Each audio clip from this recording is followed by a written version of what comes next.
even though it was. Okay, and there's the mortise and tenon joint all cleaned up.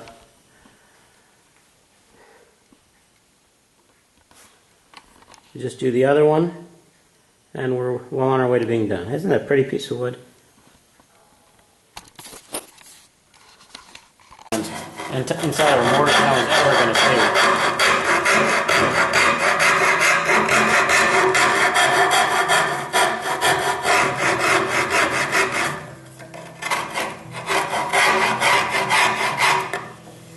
And then when that's done, you can clean it up with some chisels. And I'll show it to you when it's all finished. I won't bore you with this. This is simple stuff. Anybody can do this.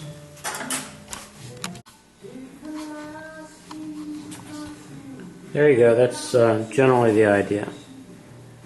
You have to make a tenon and a mortise in the center to receive the tusk joint.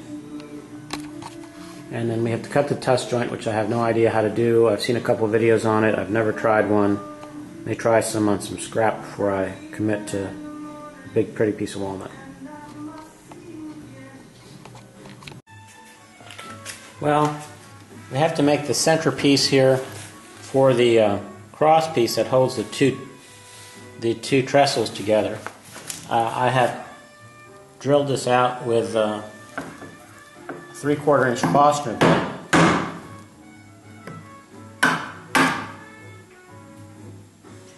And then we'll clean this up with some sharp pinch chisels.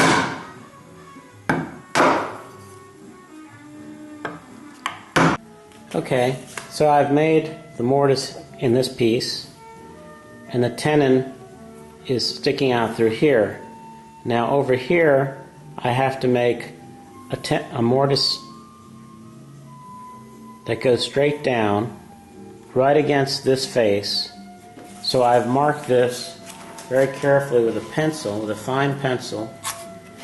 And then on the other side of this mortise, I need to make a mortise that goes down on an angle so that it will accommodate a wedge which will go in there and which will pull this forward so it doesn't move. As the table jiggles and loosens over time, you can just tap the wedge back in. If you want to dismantle the table, you pull the tenon out. It's a great idea.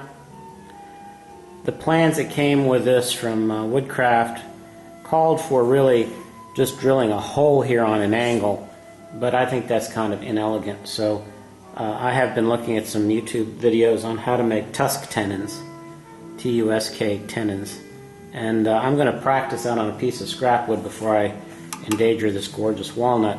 But first I have to cut another one of these mortises on the other side, which really was more work than I thought, and a lot of chisel work. But if it was easy, we'd go to Walmart and buy one. Well, the next step is to make a angled tenon in this tenon. An angled mortise in this tenon to put a wedge in, and the wedge will tighten this up against the trestle base. To do that, I've drawn a line where the thickness of the trestle will end, and then just setting it back just about 1/8 of an inch, I drilled a perfectly perpendicular hole here. I was going to just turn the table on my Delta drill press to make a 4-degree hole, but I found out you really can't do that because there's a peg in it that doesn't allow you to rotate the table. So I got this block of wood and my protractor and defined a 4-degree angle and drew a line, cut it on the bandsaw, and then just ran a hand plane over it. And I think this will work. I think that'll give me an offset of 4 degrees on this edge. So we'll try that and see how this works.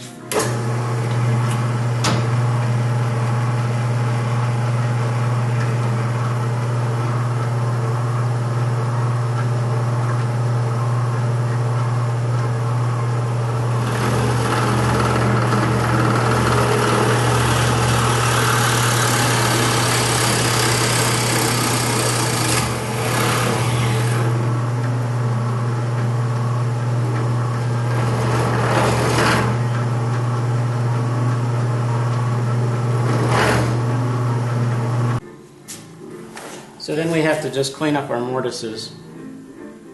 A lot of this can be done without mallets.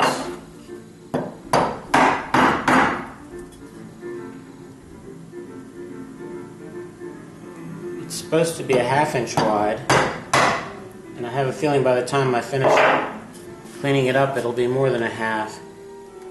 But that's alright because I haven't made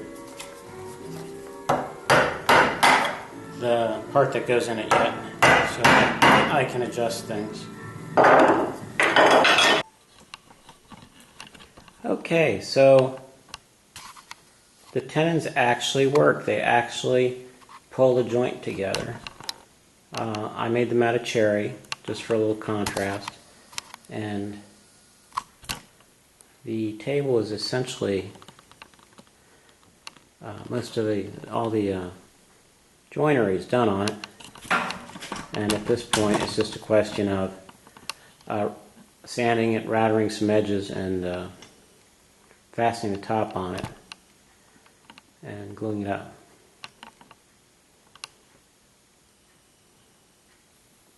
There you go. These tusk tenons were really fun to do. I read about them and have been very anxious about doing them. Not quite certain how to do them. But that worked pretty well.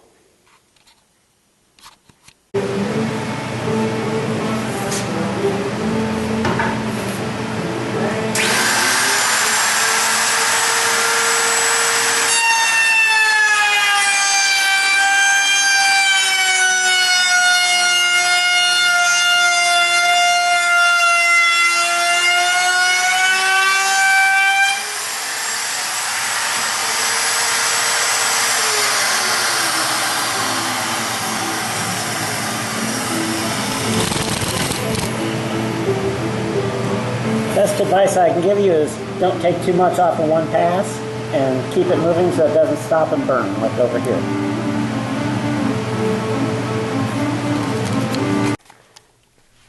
Okay, the table has been sanded to 320 grit, and I'm applying a wipe-on varnish. You can mix this yourself, but I'm just using a proprietary Formby's, which has kind of a lot of urethane in it. I don't like urethane finishes on furniture, but for tabletop it works okay. Not enough light here really to show you this one piece, but it works okay. It's repairable, and this is going to get a piece of glass put over it, and you can just see the wonderful figure in some of this walnut. The finish is uneven. This is a second coat of oil.